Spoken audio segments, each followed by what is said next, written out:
These are the players you need to avoid for week 5 of fantasy football and who to start instead. And last week, we made 16 predictions. Of those 16 predictions, one was about even. I called it a push. We only got 4 wrong, and we got 11 of the predictions correct. So let's see if we can be just as accurate this week. As we get into our first sit, Bo Nix, make sure you hit that subscribe button. We may be one of the smaller channels here on YouTube, but we're doing some of the most research and bringing these videos every week to help you win a championship. Let's talk Bo Nix here, and I really want to focus in on his game log. Starting off here against Tennessee and against the Chargers, he really didn't do that great. He wasn't rushing as much. He wasn't having as much rush success. He did have the rush attempts, but in terms of the success, it wasn't making a huge impact. They also have J.K. Dobbins, who's been great, R.J. Harvey, who's been good in the red zone as well. We head over to the matchup tab, and we see the Eagles have done well against quarterbacks too. Dak Prescott, he had a tough week 1 because the Cowboys ran in a lot of their touchdowns. Matt Stafford, the Rams, ran in some of their touchdowns, and Baker Mayfield had some huge plays that absolutely saved him in this game.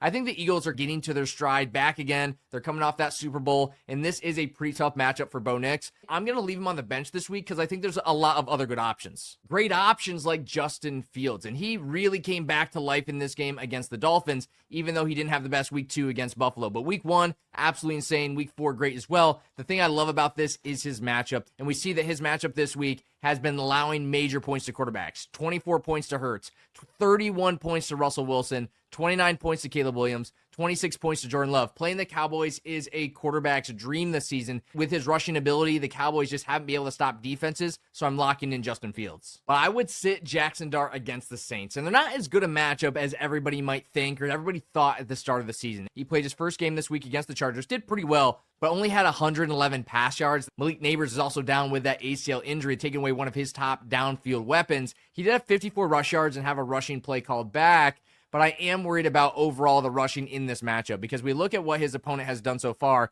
They did pretty well against Kyler Murray. They did pretty well against Sam Darnold. Mac Jones did pretty good. Josh Allen did pretty good as well. But Jackson Dart against this team, I don't think that you can totally trust him unless he has another rushing touchdown. He will let you down. So I do roster him in some leagues. I'm not leaving him on the waiver wire because maybe he is going to be good, but I wouldn't trust him in lineups, especially without Malik Neighbors. They can focus almost completely on the quarterback rushing. It's going to be a struggle in this game. But one of the quarterbacks we told you to sit last week is a start this week, Jared Goff. And we nailed it last week. 13.7 points, just a pretty bad performance against the Browns, but hey, that's what the Browns do. This week, he's playing the Bengals, and we saw what Bo Nix at the start of this video did to the Bengals, and that's what Jared Goff's going to do as well. The one concern is that they just rush in all of their touchdowns like they did against Baltimore, where Jahmyr Gibbs and David Montgomery both had 2 touchdowns, but I see this as an opportunity for Jared Goff to get right. The Bengals defense is absolutely terrible, so Detroit's going to have so much opportunity to score major points in this game, so I'm locking Goff back in the lineups. Running backs, I know there's a lot of injuries this week, but if you could, I would try to sit Chase Brown. We look at his fantasy points so far this season. Week 1 with Joe Burrow, he did score 13. He had that touchdown,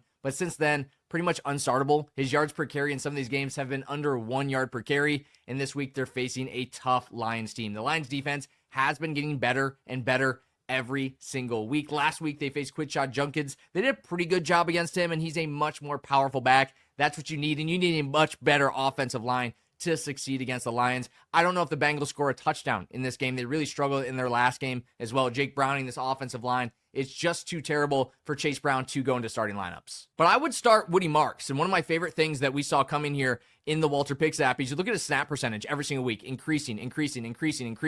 His route rate increasing every single week. This is now his backfield. And he showed up with 2 touchdowns in this game. He looked amazing for the Texans. And this week, he's facing the Baltimore Ravens. I'll go to the matchup tab and just show you each game by game, but they've been giving up major points to running backs. They faced James Cook. They got crushed. They faced Gibbs. They got crushed. They faced David Montgomery. They got crushed in that game as well. Now, they have done pretty well in week 2 against the Browns and week 4 against the Chiefs, but this is still a great opportunity for Woody Marks, especially since the Ravens do not have Lamar Jackson. Woody Marks will be able to run. If the Ravens do have some success, he's the pass-catching back as well, so I'm locking Woody Marks into lineups this week. Now, one of the picks we got right last week was sitting David Montgomery. He had less than 2 fantasy points, and that was all because he was facing the Browns. And this week, that matchup goes to Jordan Mason. And if you didn't know, the Vikings offensive line, 3 of their starters are hurt. That's a big deal. That's something we don't always track in fantasy football because we're so focused on the positional players. And with those guys injured, it's going to be tough running for Jordan Mason, especially against a Browns defense that's been insane against running backs. So again, if you can, I know there's a lot of injuries this week, but I would try to leave Jordan Mason on your bench. But welcome back, David Montgomery. He goes back into starting lineups this week. We look, it's been a little bit ebb and flow here. He scored 30 points against the Ravens in week 3, then under 2 fantasy points last week against Cleveland, but he bounces back with one of the best matchups in the league facing the Bengals. We saw that J.K. Dobbins had over 100 yards. R.J. Harvey had a touchdown in their last game. The Bengals are in absolute shambles. This is a game where the Lions should just build a huge lead and run all over the Bengals, and Dave Montgomery is going to be a major benefactor of that. Jumping over to the tight ends, avoid Harold Fannin Jr. He was a pretty exciting waiver ad at the start of the season with 13.6 points, then 9 points the following week. It seemed like he was going to be a reliable option, but the last 2 weeks, it's been awful for the Browns, just in total. Everyone except Quidshot Junkins. I like Isaiah Bond stepping up as well with 6 targets in that last game. I think 3 catches as well. That's just a bonus for you. I would bench Harold Fannin Jr. Now, we do have the new quarterback, Dylan Gabriel, coming in, but that's not really an upgrade. At the beginning of the season, we were like, it has to be Flacco. That's the only way Judy's good. That's the only way Fannin's good. Or we weren't really even thinking about Fannin at that time, but that's the only way Njoku's good. Now with Dylan Gabriel, I don't expect it really to get better. I just expect it to be a different name. This week he plays the Vikings, and if I go to the matchup tab, you see they haven't let any tight ends really get anything going this year. They've allowed 1 touchdown to a tight end all season. So Harold Fannin Jr. for me has to go to the bench, but you can start Dalton Schultz. And I head over to his game log. He's a player that's been growing each week as well. So we look over at the route rate. You can see that route rate increasing every single week, and he was almost to 90%. We talked about 80% being a good number, which he's been near almost 90% last week, and he's stepping up for the Texans. This week, they're facing the Ravens. So like we said, that's going to be actually a good matchup. Their defense has been struggling. I'll go over to the Ravens matchup tab here to look what Dalton Schultz has been facing. Dalton Kincaid had a good week. Harold Fannin Jr. and Njoku had good weeks, and Travis Kelce had a good week as well. So they've been giving up good points to the tight end. So Dalton Schultz, you can lock him in your lineup. TJ Hawkinson, I would leave on your bench this week. He's another player, unfortunately, he's been struggling except for 1 week, really letting our teams down so far. I'll scroll over to his route rate. His route rate is around that 80% mark that we're looking for. But this week they're facing Cleveland. I will go to the matchup tab again. This matchup tab is overpowered in the Walter Picks app. You can get it in my profile with code NOBS, a free trial. Try all the best features. Noah Fant had a good game week 1 with a touchdown, but since then, no tight end has scored over 10 fantasy points. Mark Andrews, Tucker Kraft, and Sam Laporta. Those are 3 top-tier tight ends in the league, have terrible results against the Browns, so I'm leaving Hawkinson on the bench this week. I'm going to start Dallas Goedert, and if you watch this game, it was really exciting to see how involved he was in the red zone. All 3 games he's played so far, over 10 fantasy points, and the 2 touchdowns he had in this last game were awesome. They set up a little bit of a diamond formation. He was at the back of the diamond. They threw him the ball, and it was almost like a spearhead towards the goal line, almost like a tush-push style play, and they got him the ball for an easy touchdown. They also did one of those running back sweeps or wide receiver sweeps where the tight end comes around and they just like shovel pass it, and he ran that through as well. They really got him involved in the red zone. Both plays worked first try. Love that for Dallas Goedert. Now, he is dealing with a little bit of an injury, so we got to watch that out. He did miss practice. He's got the knee injury, so it's something we want to watch. If he's questionable or limited in this game, I think you can put him back on the bench. If he is good to go, I am playing Goddard, but keep an eye on his health, because if he is injured, obviously, you got to play somebody else. On to the wide receivers, and one of the players we missed on last week was Ladd McConkey. Now, we love his involvement. It's been really strong.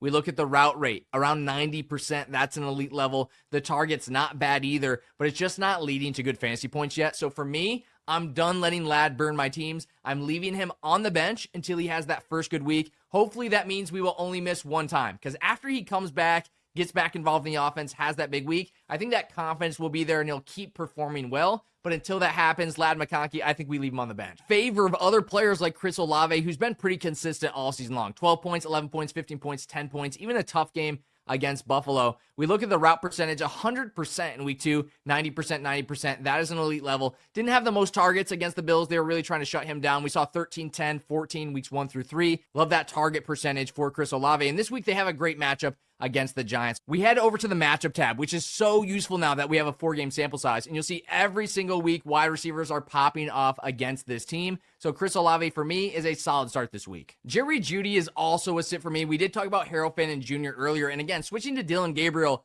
I think that's worse. Joe Flacco really hasn't been able to get much done. The offensive line is struggling to protect him. He has been struggling with interceptions, but I don't think Dylan Gabriel is going to be much better. We head over to look at his stats here, and yeah, he's been involved. He's running routes, but they just can't get him the ball. And this week, he's facing the number one team against wide receivers this week, Minnesota. They do have a rough offensive line, but their defense has been pretty solid. They gave Rome a good game week 1. DK Metcalf had a huge play in week 4, but other than that, Drake London and Jamar Chase had terrible weeks against this team, so why would we think Jerry Jeudy would be any different? I'm going to sit Jeudy and start Godwin. You go over to his game log, he's only played 1 so far, 3 receptions, not too good, but keep scrolling over and we see a very nice route percentage, 85%, and the target is amazing, 10 targets. His first game back, getting 10 targets shows he's ready to go, and that connection, that timing, that fitness, it's all going to come back week after week after week. And a player that's getting 10 targets in a high-powered offense like the Buccaneers is a player I want to put in starting lineups, even though he is facing a tougher matchup this week in the Seahawks. We also can sit Devonta Smith. I think you can sit A.J. Brown as well. Both these guys really haven't been reliable for fantasy football. We have under 5 points, under 10 points, a 20-point game. That was awesome.